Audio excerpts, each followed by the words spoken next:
Bom dia, hoje é segunda-feira, 8 de maio e começa agora mais uma edição do Bom Dia Baixada. Eu sou Natalina Nini e vamos juntos até às 9 horas da manhã. Começamos a semana falando sobre um sério problema que atinge a saúde da nossa região. A perda de vagas de internação para crianças na Baixada Santista. Para tratar do tema, eu recebo o médico, professor e ex-ministro da Saúde, Arthur Quioro. Arthur, seja muito bem-vindo, muito Obrigado. Bom dia. Bom dia. E também o médico oftalmologista Eduardo Paulino. Eduardo, muito bom dia, seja muito bem-vindo. Prazer estar aqui, bom dia a todos. Hoje o Eduardo é meu convidado especial para compor a bancada do Bom Dia Baixada como comentarista. E se você que está em casa quiser participar, basta enviar a sua pergunta para o e-mail que está aparecendo aí na sua tela.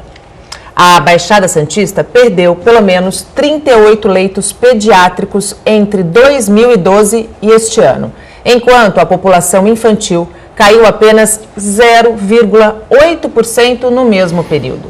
Considerados só os leitos do Sistema Único de Saúde, a região teria apenas 37% do ideal apontado pelo Departamento Regional de Saúde.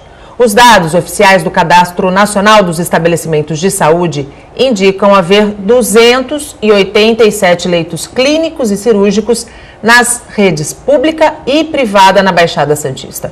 Há 5 anos, eram 325. Na opinião de vocês, quais seriam os motivos para esta redução? Bom dia. Na verdade, a redução do número de leitos pediátricos é uma realidade em todo o mundo.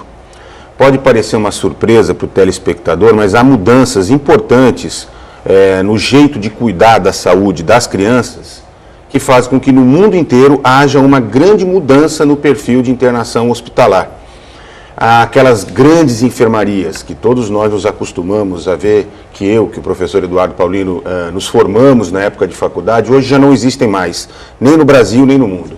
Com a expansão da atenção básica, com a extensão de cuidados como saneamento básico, vacinação, atendimento médico, puericultura, incentivo ao aleitamento materno, as doenças preveníveis por vacina, houve uma grande mudança. Então, hoje não há mais a necessidade da manutenção de um grande número de leitos pediátricos, mas, ao contrário, há necessidade de uma especialidade cada vez maior na oferta de leitos de UTI pediátrica, UTI neonatal, retaguarda para cirurgia pediátrica e os casos de oncohematologia. Essa é uma mudança, é difícil muitas vezes para quem não é da área da saúde compreender o que está acontecendo, porque se é verdade, e os dados que você apresentou demonstram isso, que houve uma redução do número total de leitos, ao mesmo tempo a oferta, por exemplo, de leitos de UTI neonatal e UTI pediátrica aumentaram na nossa região. E isso é uma coisa que nós temos que comemorar.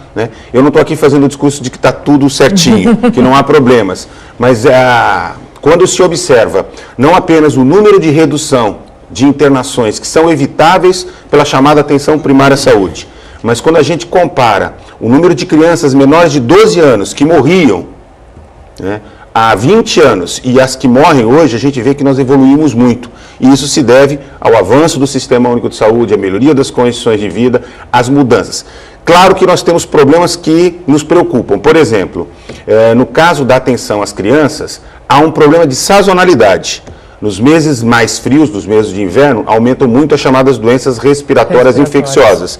E aí não apenas a retaguarda em leitos de observação nas UPAs, mas mesmo algumas crianças sofrem de maneira mais intensiva, precisam de leitos de retaguarda. Mas são leitos que passam praticamente durante todo o ano desocupados.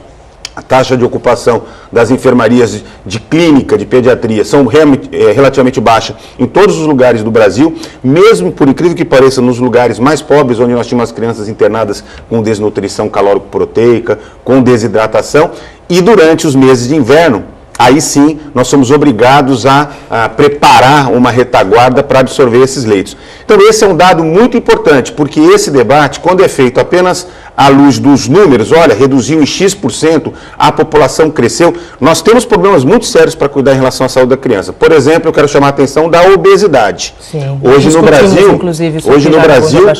2 de cada 3 crianças têm sobrepeso e uma é obesa. Isso significa, se não for cuidado desse problema, uma carga de doença para esses futuros adultos muito importantes. Mas, de maneira geral, isso não gera internação. Então, essa é uma questão, eu insisto, que não é um problema que nós estamos, uma situação que se evidencia no Brasil.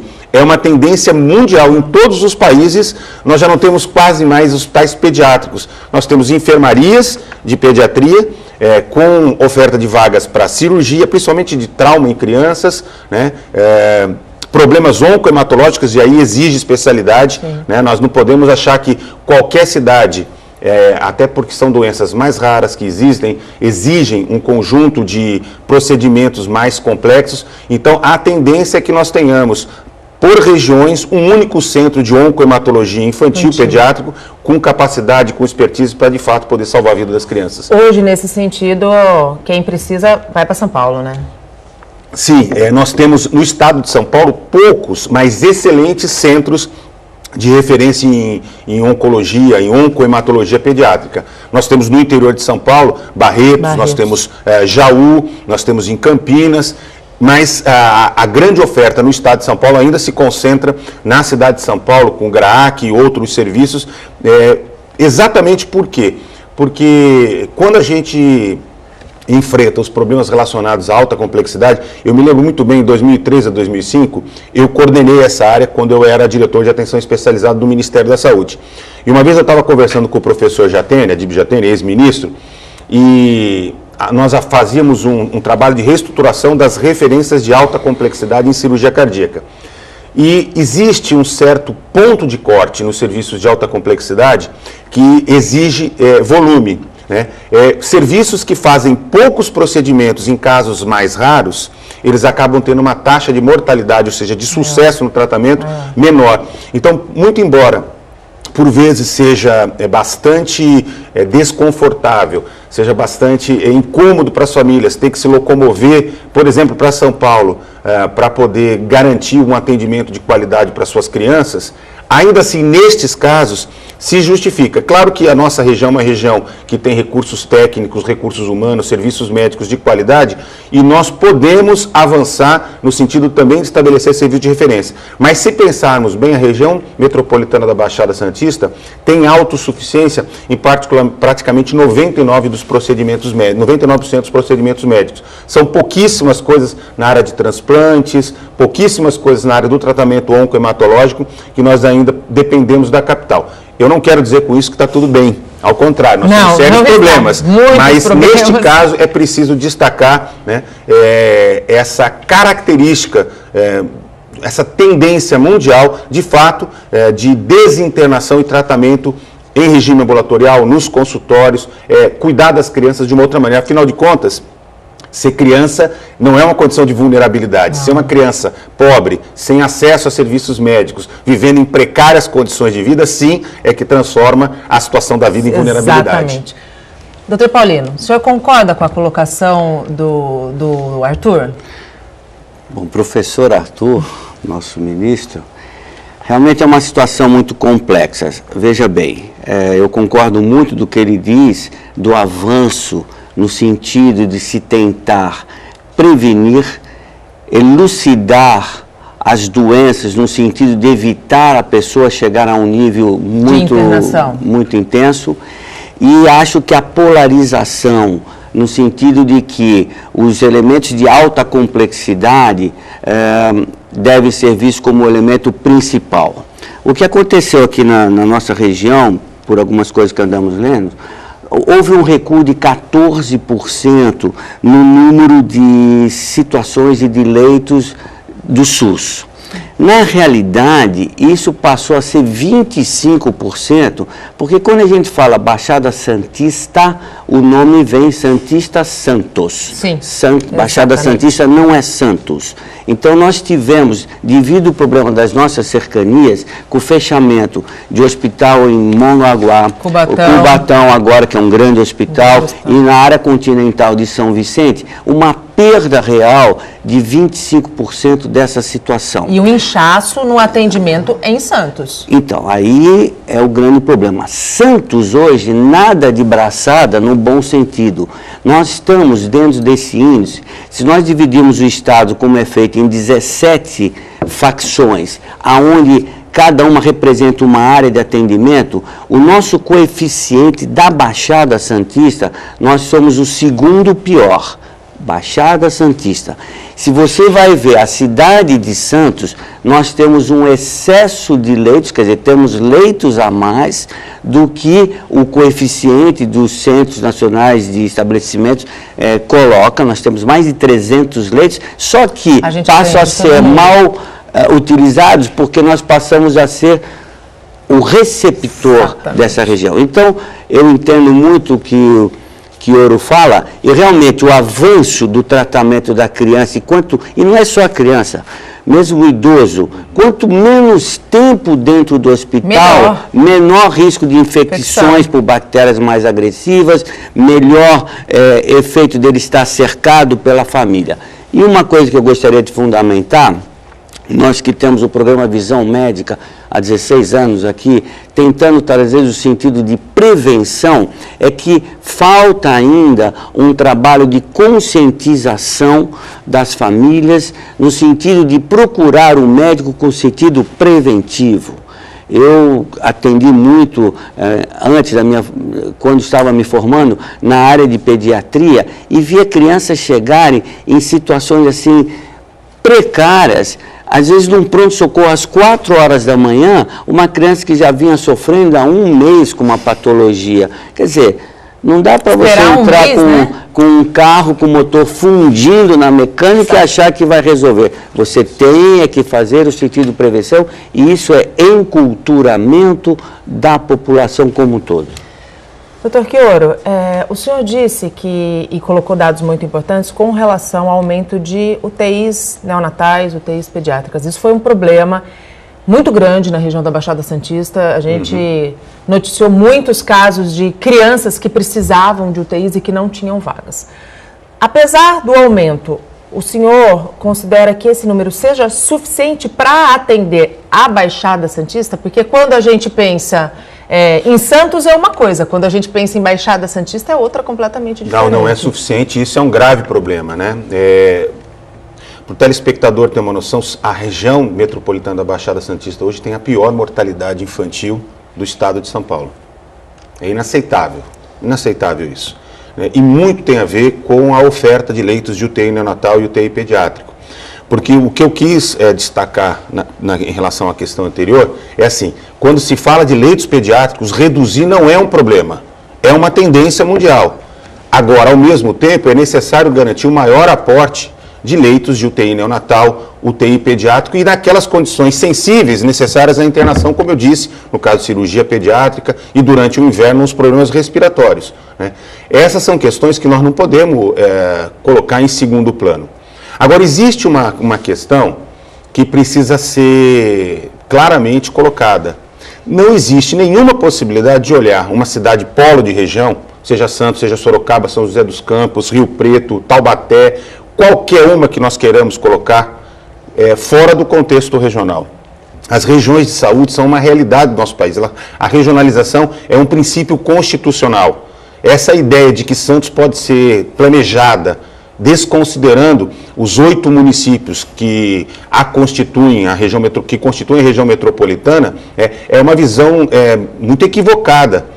Nós temos 437 regiões de saúde no Brasil, nós fazemos parte de uma delas, uma das principais, né, e infelizmente não conseguimos nos pensar enquanto região.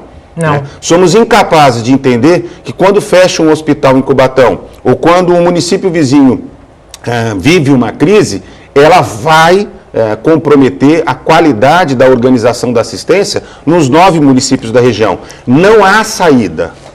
Essa é uma questão que os nossos prefeitos, os nossos secretários e parte da nossa população ainda não conseguiu compreender, né, de que não há saída para um município sozinho. Não mesmo. Nós somos, de fato, uma região de saúde. Tem uma questão também, Nathalie, que eu acho que é muito importante colocar, que a mudança, que o processo de cuidado em saúde, a modernização tecnológica trouxe. E eu vou dar um exemplo. Quando a gente compara, e eu vejo muito a Associação Médica Brasileira fazer esse discurso, e é lamentável porque ele é desqualificado do ponto de vista técnico, vamos pegar um exemplo, um leito cirúrgico. Vou pegar um exemplo de uma cirurgia que todo mundo conhece, uma cirurgia de vesícula biliar, uma colicistectomia.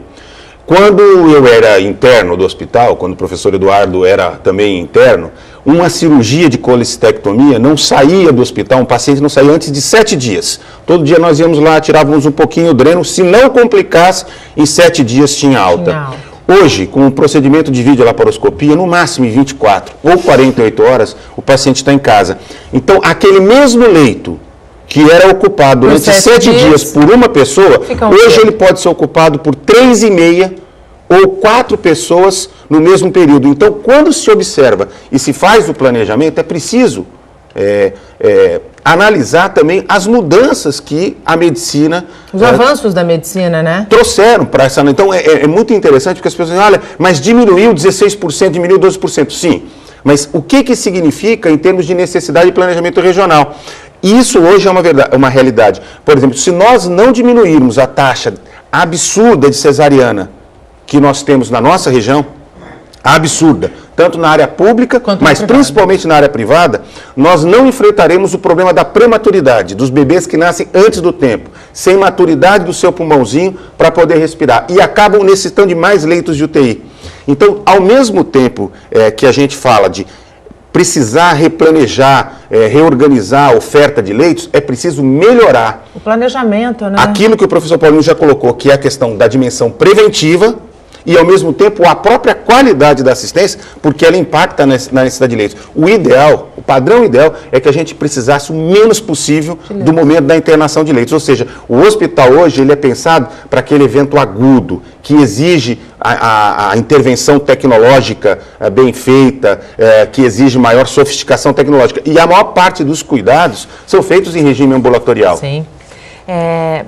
O governo do estado, em virtude, culpa o Ministério da Saúde pela redução desse número de leitos. Diferente aqui do panorama que nós estamos apresentando para o telespectador. E ele coloca que o que é repassado da tabela, há uma defasagem de tabela. Então, assim, a gente tem procedimentos, esses procedimentos, para o telespectador entender, não se pagam e por isso se fecha vagas e leitos pediátricos. Isso é discurso, vocês acreditam?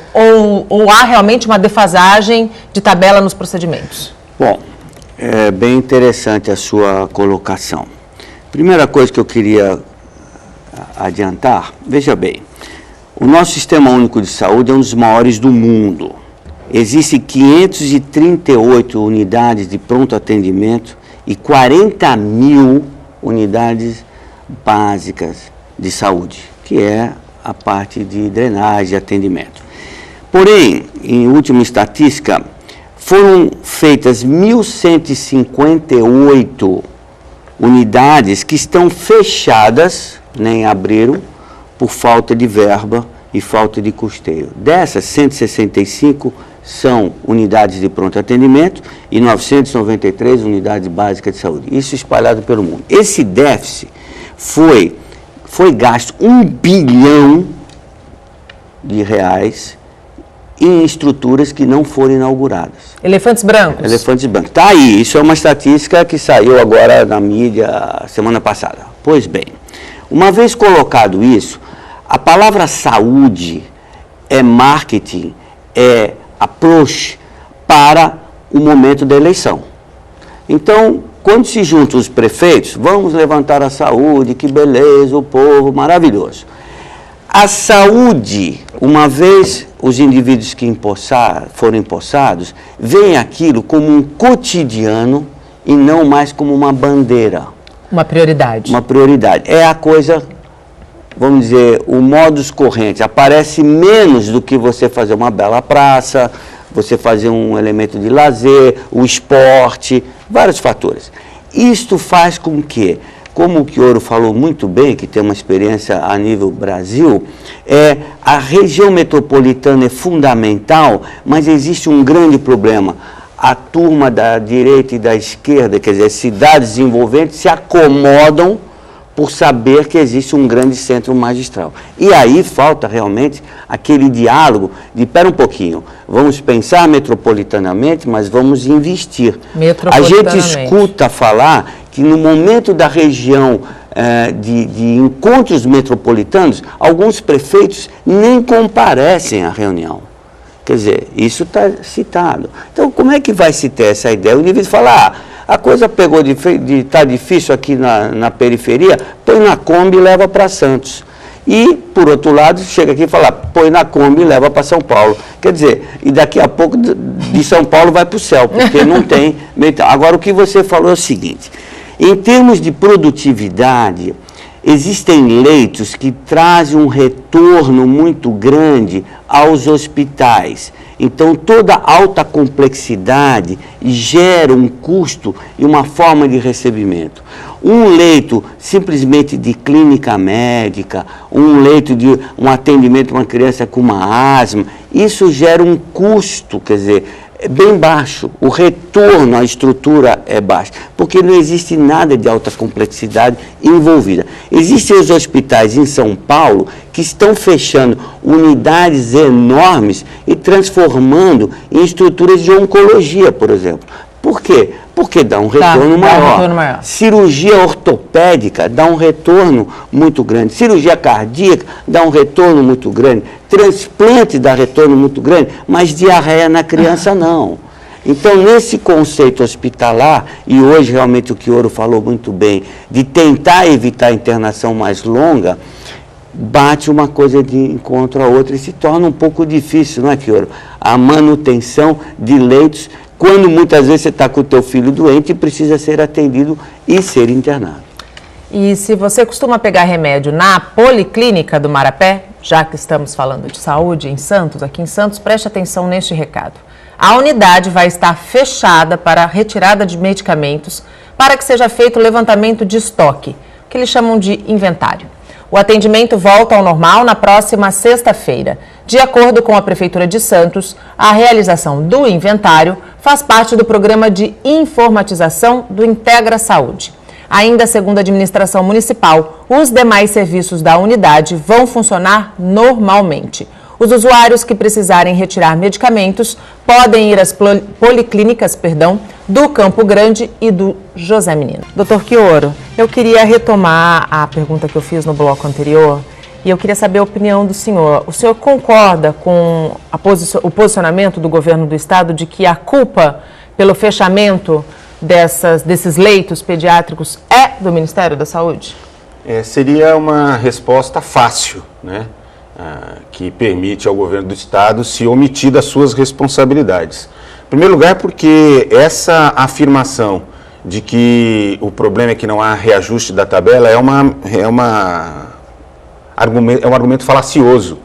A tabela do SUS já não é mais o elemento de remuneração das santas casas, dos hospitais de ensino e das prefeituras, portanto, dos grandes prestadores da nossa região há mais de 10 anos. Hoje a remuneração é feita por outra lógica, o governo do estado sabe disso, mas entra num jogo muito fácil de disputa feita por um certo segmento do setor prestador de serviço, que é o setor privado, que ainda é remunerado pela tabela. Então, como isso é mais fácil para a população, se coloca a culpa na tal da tabela, mas a tabela, insisto, há mais de 10 anos não é mais o instrumento utilizado para remuneração.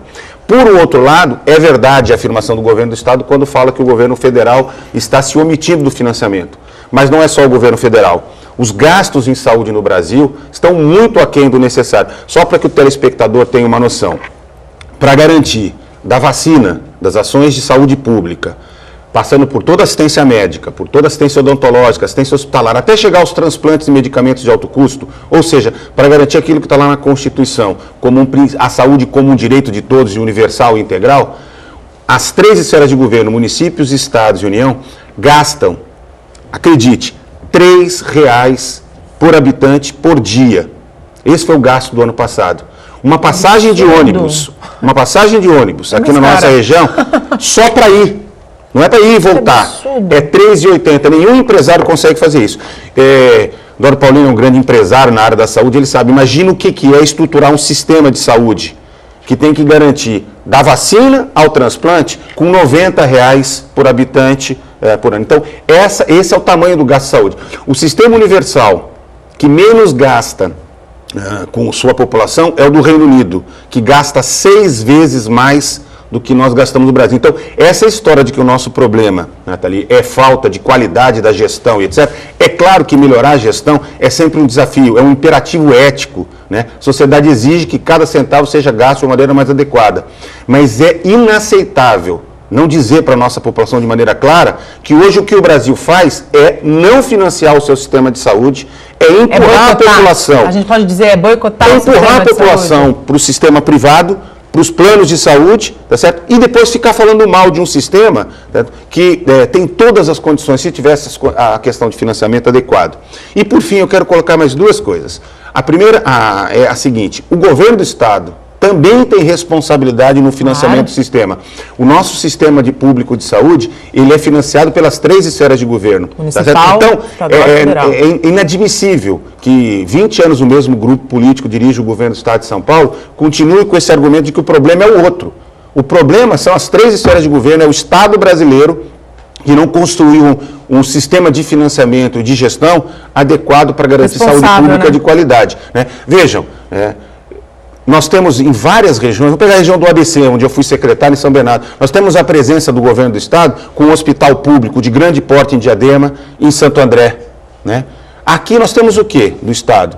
O Guilherme Álvaro, sempre vivendo em crise crônica, com uma ameaça de que um dia vai se integrar e vai funcionar, e temos uma presença importante na região do Litoral Sul, mas absolutamente aquém daquilo que a Baixada precisa. Né? Cadê o grande hospital regional? Né? Ou o governo do Estado apoia a Santa Casa, que é o nosso hospital de maior porte, para que ele possa existir de maneira consistente, sustentável, ou investe na região também e para de falar que simplesmente é um problema. E insisto, ele tem que cobrar do governo federal, né? Mas tem que cumprir a sua parte. E por fim, eu queria só fazer um comentário sobre a questão das unidades fechadas. Todos nós sabemos, estamos acompanhando, nós vivemos uma grave crise econômica que impacta as prefeituras.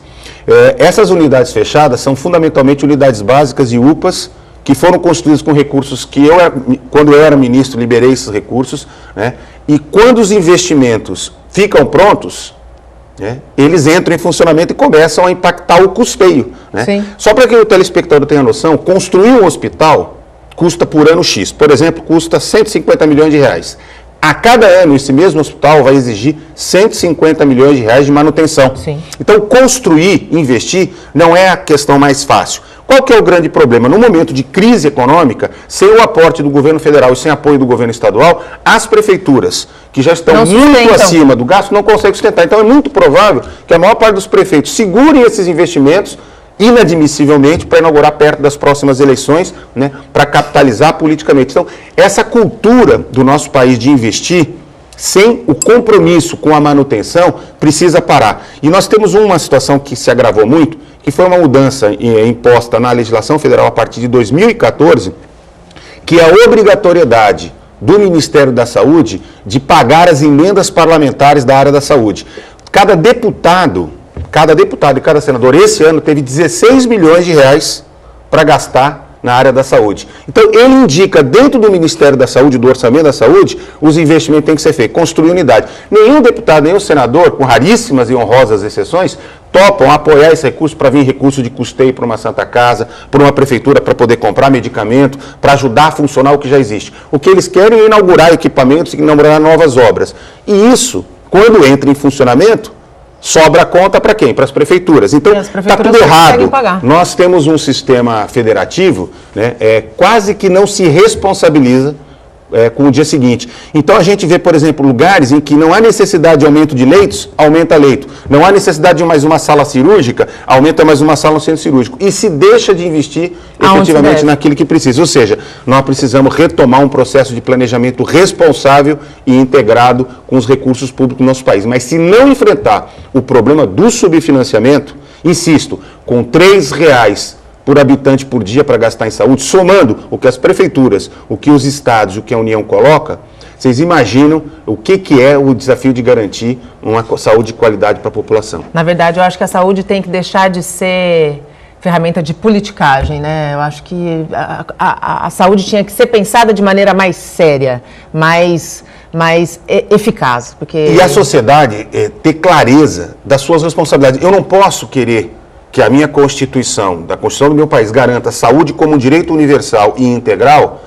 e, em primeiro lugar, não exigir que o Estado financie de forma adequada e que a população se responsabilize também pela fiscalização, pelo controle, por essa exigência de um padrão mais ético na utilização desses recursos. E já que a gente está falando aqui e abordamos muito a questão do câncer, da oncologia, eu quero mostrar uma reportagem agora para você e vou repercutir aqui com os nossos convidados a questão do transplante de medula. Uma aluna do Colégio Santa Cecília precisa de um doador urgente.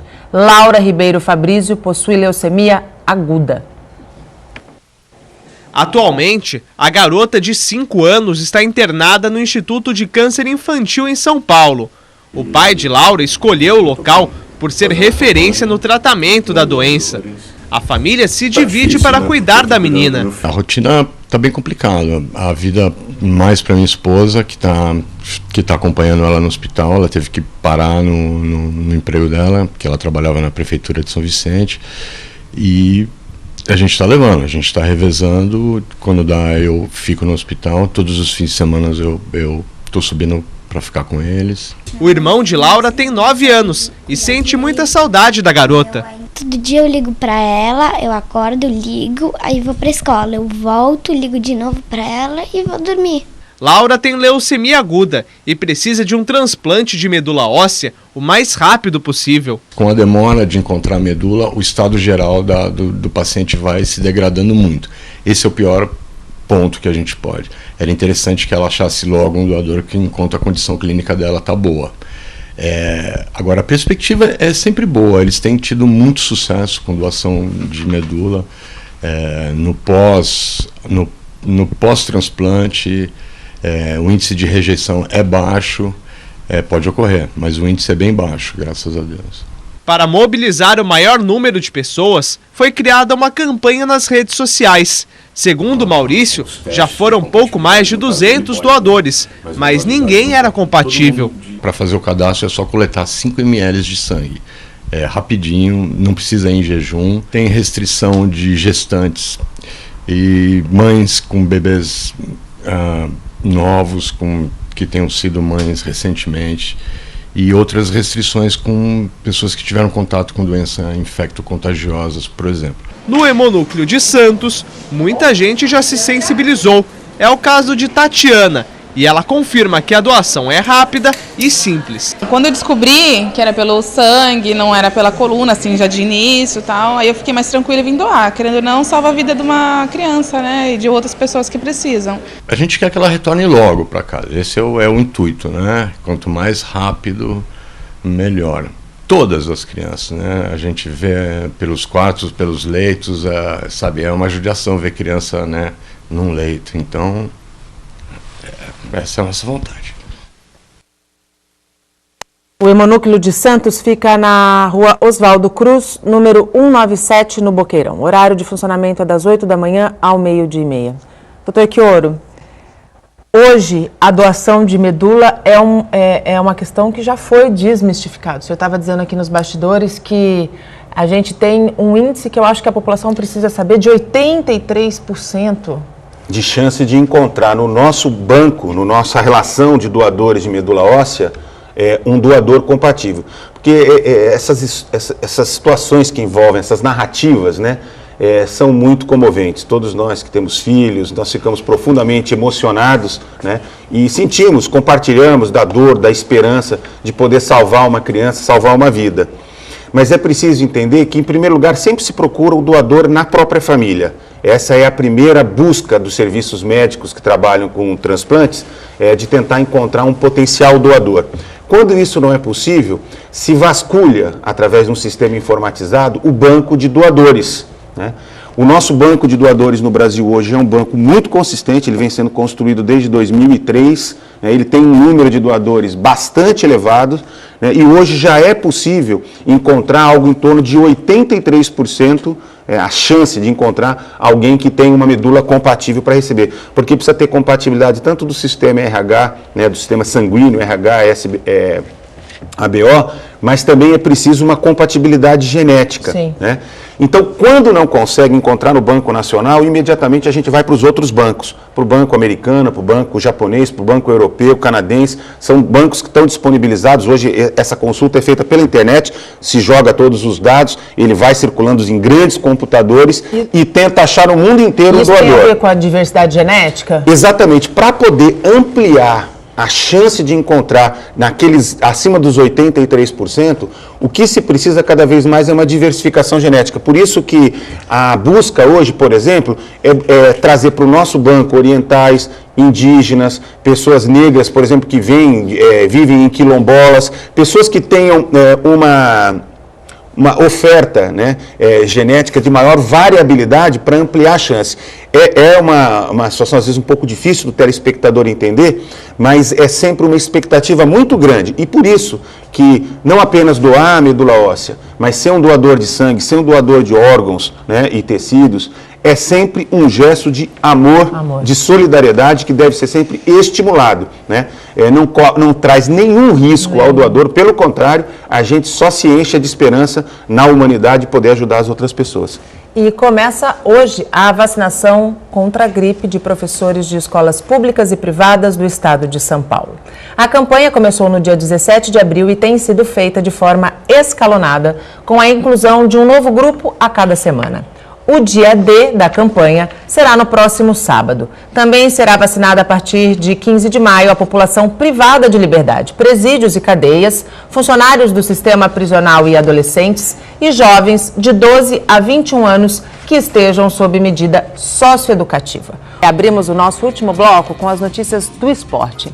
A equipe de natação da Unisanta encerrou o troféu Maria Lenk no top 3 da classificação geral, com 1.912 pontos. A primeira colocação ficou com o Pinheiros, com 2.499 pontos, e a segunda com o Minas, com 2.075 pontos. No quadro de medalhas, a Unisanta terminou em primeiro lugar, com 18 ouros, 8 pratas e 10 bronzes. No individual, Joana Maranhão levou 5 ouros, 1 prata, bateu o recorde brasileiro dos 400 metros livre e foi a atleta mais eficiente do Maria Lenk com 220 pontos. Nicolas Santos quebrou o recorde sul-americano de César Cielo nos 50 metros borboleta e foi o nadador com o melhor índice técnico da competição. O time de Santos ainda teve outra conquista importante com a argentina Andrea Berrino, que conquistou 8 medalhas, 5 ouros e 3 pratas e é a nova recordista como atleta estrangeiro com o maior número de medalhas em um torneio brasileiro de natação. Os resultados do Maria Lenk valeram como índice para a formação da seleção para o Mundial de Budapeste, na Hungria, em julho. Parabéns a todos os atletas e parabéns também a toda a equipe que acompanha esse super time do Unisanta. No Caderno Regional desta segunda-feira, você vai ver uma reportagem especial sobre o aumento de roubos em Praia Grande. O Caderno Regional começa às 7h30 da noite. E voltamos a conversar agora com o médico, professor e ex-ministro da Saúde, Arthur Chioro, e também com o médico oftalmologista Eduardo Paulino.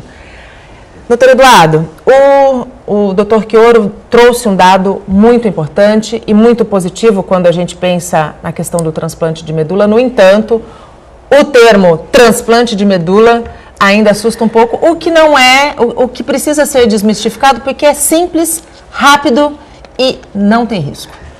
Na realidade, você disse muito bem, a palavra transplante de medula óssea, principalmente para o leigo, é uma agressão neurológica, se assim for falar, se for parar para pensar, vai ficar assustado.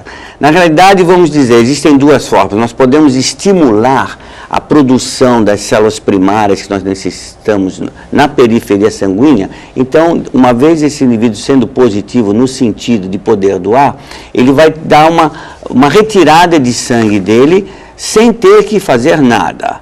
Outra forma são pequenas punções que são feitas, onde se tira uma média de 15 ml por quilograma de peso, na bacia do indivíduo, na parte óssea, quer dizer, o volume que atinge o contexto geral desse organismo é quase nenhum e você vai poder estar salvando uma vida sem dúvida nenhuma. Então veja bem, a palavra é muito maior do que o que é feito realmente no sentido de se você como doador poder dar o bem a alguém. É fazer o bem sem olhar a quem e é um ato de fato, doação, seja de sangue, seja de órgãos, é um ato de amor. Eu queria voltar um pouquinho à nossa discussão lá atrás, quando você, Dr. Chioro, trouxe a questão do investimento de R$3 por habitante na saúde. A gente teve recentemente divulgado pelos veículos de comunicação a informação de que o nosso prefeito de Santos, o Paulo Alexandre Barbosa, para conseguir custear o Hospital dos Estivadores, que foi era um grande anseio da população, ele vai começar, inclusive, a leiloar alguns imóveis para ter este recurso. Isso porque as duas outras partes, né, que são responsáveis aí por este funcionamento efetivo, não fazem a lição de casa. O senhor acredita que o Hospital dos Estivadores possa, se gerido de maneira correta pelos três poderes, possa ser uma saída? Bom, não tenho dúvida nenhuma. Não é suficiente. O Hospital dos Estivadores, bem administrado, bem integrado no Sistema Regional de Saúde, cumpre um papel fundamental. E ele precisa de aporte de recursos das três esferas de governo. Me parece que a execução de leilões para recursos é uma medida emergencial, mas ela não resolve o problema a médio e longo prazo, porque esses recursos acabarão, né? E como eu disse, os custos vão continuar acontecendo. O hospital exigirá recursos de custeio anualmente, mas é uma forma, pelo menos, que a Prefeitura tem de curto prazo de buscar uma solução.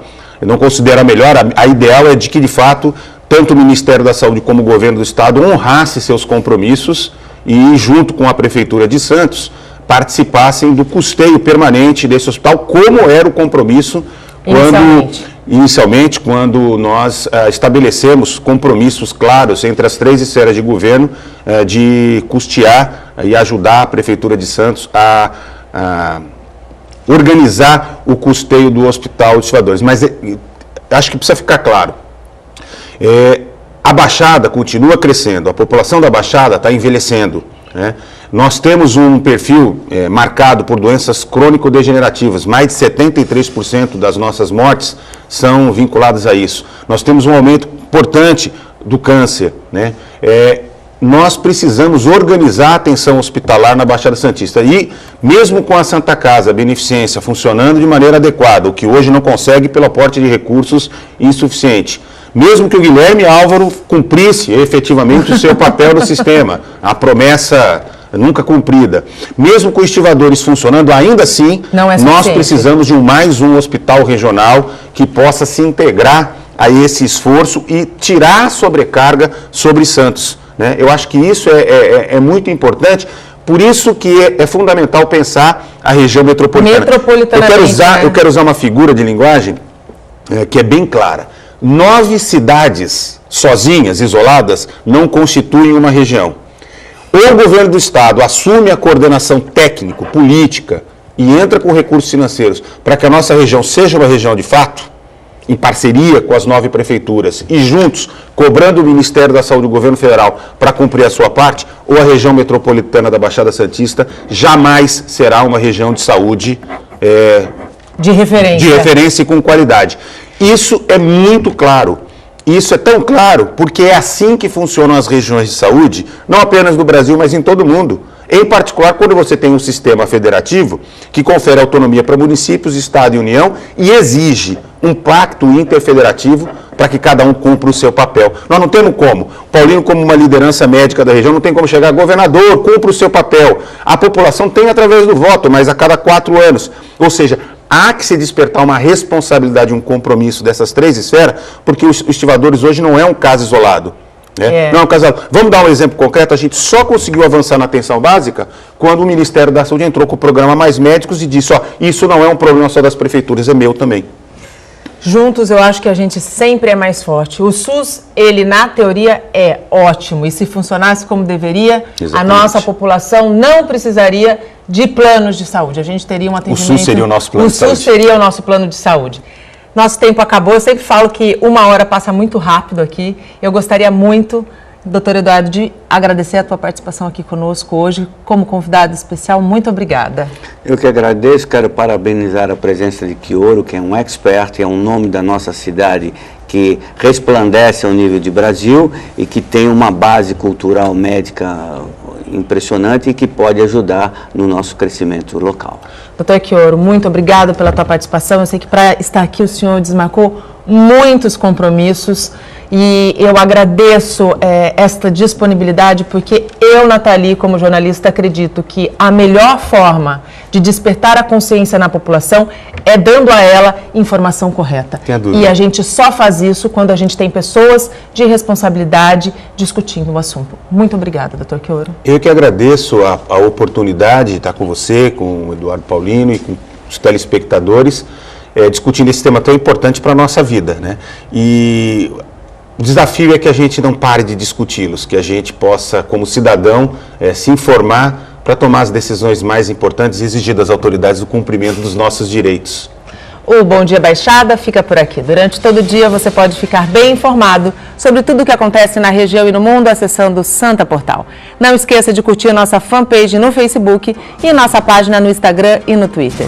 Eu volto amanhã às 8 horas da manhã. Tchau!